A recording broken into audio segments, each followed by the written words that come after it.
Hell Hulk Smash! A new demon sets foot on Earth, and is Hellverine even powerful enough to stop its rampage? This is Hellverine, issue number 6 from Marvel Comics. And in the last issue, we had Akihiro finish fighting his inner demons, and then he gets a new mission. And that mission comes from Dr. Spivey, who was in the Ghost Rider Wolverine crossover event. She was the one in charge of Project Hellfire, which is basically a government force that researches hell technology. So he got a mission from her about this new creature called Hell Hulk. And that's kind of where we start this issue, where we have Akihiro with Dr. Spivey and two other characters.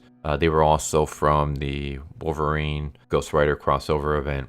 And she just kind of explains what I just said about how they work for Project Hellfire. They work directly for the government, but they're basically like a shadow agency.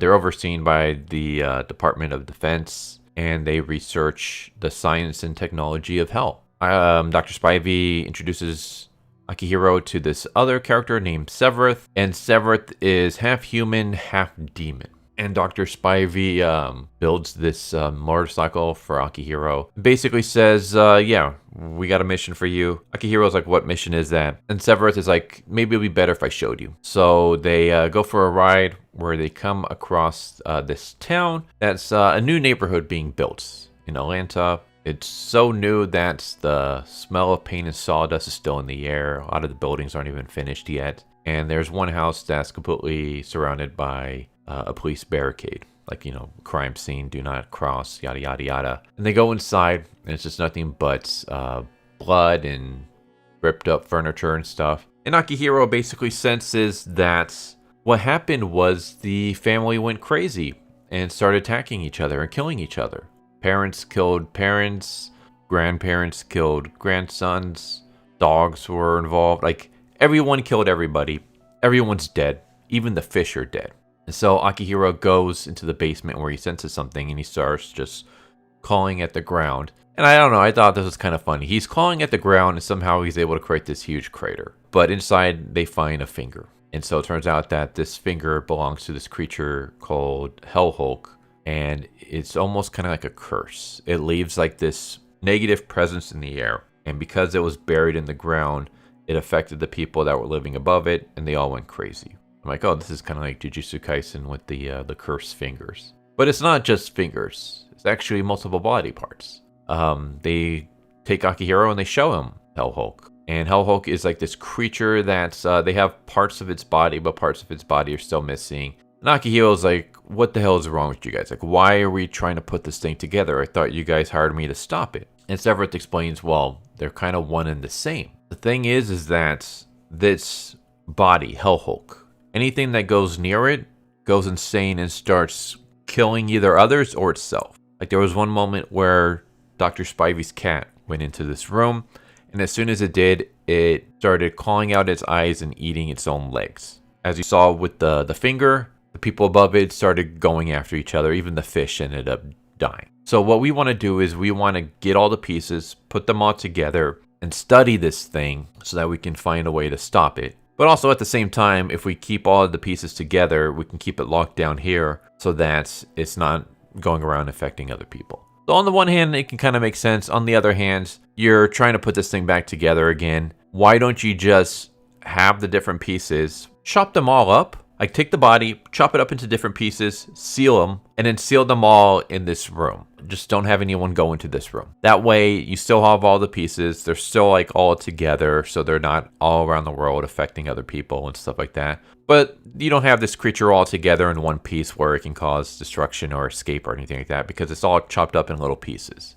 That would make the most sense, which makes me think either one, Benjamin Percy, the writer, overlooked this, or two, he didn't, and this is basically kind of like setting us up for Project Hellfire is actually trying to get this thing together, mostly probably Severeth, because Severeth throughout this entire issue seems a little bit sus, and the lie of we just want to get it together so we can study it and make sure it doesn't affect other people that's a lie, and that they actually want to put it together so that it can go on a rampage and they can basically kind of use it as a biological weapon. I mean, just imagine if you can take control of the Hell Hulk and then you can just drop it on countries that you're at war with, and whatever he doesn't destroy, his mere presence will cause the people there to destroy themselves. But eventually, Dr. Spivey informs Akihiro that the burial where you found the finger precedes the emergence of Hellverine, the demon that's inside of you.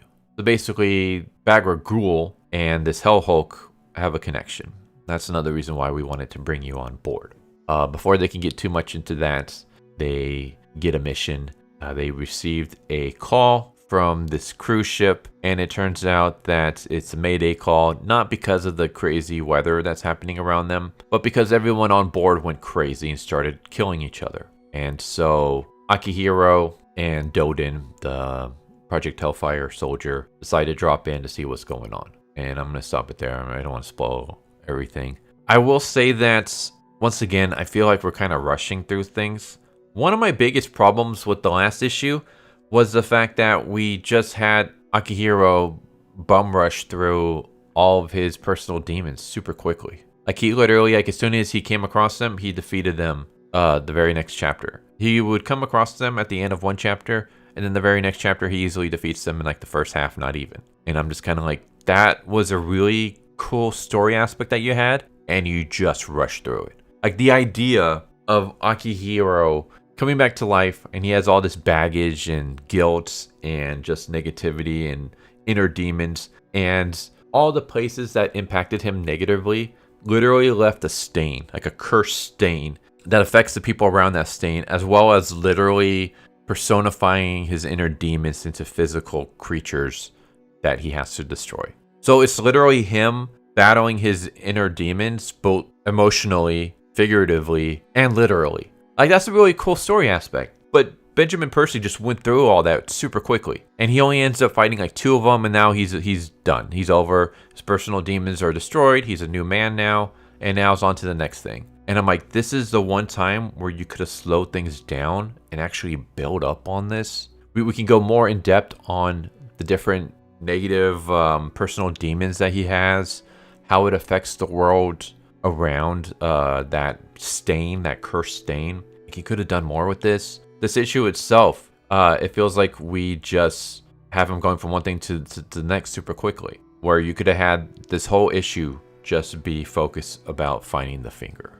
He could go to this house, they're trying to find clues, and then they start discovering that this family like started killing each other. What's going on? What's happening? Why are they doing this? And then they find the finger and they learn a little bit more. But it's like, it's boom, boom, boom, boom, boom. He shows up at Project Hellfire. He gets debriefed. He goes to the house, finds the finger, gets more debriefed about Hell Hulk, comes to the cruise ship, and without spoiling it, the cruise ship thing seems like it's going to be done by the next issue. Like, the beginning of the next issue seems like the whole cruise ship thing is already done and over with. Where we could have set up this really cool horror aspect where you're on this ship that's just littered with dead bodies. What the hell happened? What's going on? Like, I wouldn't have even done the whole like finger thing yet. I would have had like, maybe they find something and they're not sure what exactly it is. So rather than like a finger, maybe they just find like some item or whatever.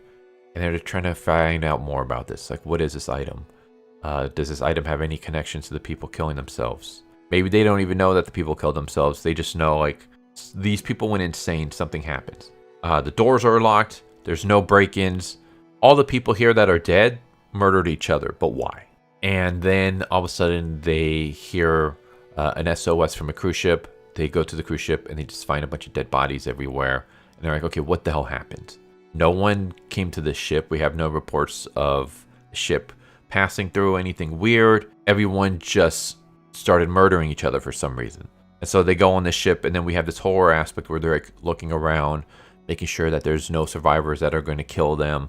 Things like that. Like, you could have really built things up, but instead it feels like we're just speed running through things. As someone who's covered a lot of manga, this feels like the final issue of a manga that just got axed, where it's like, you can tell the writer is like, okay, well, I gotta just rush to a conclusion because I only have one chapter to wrap everything up. And so everything's rushed. But it feels like that for every issue.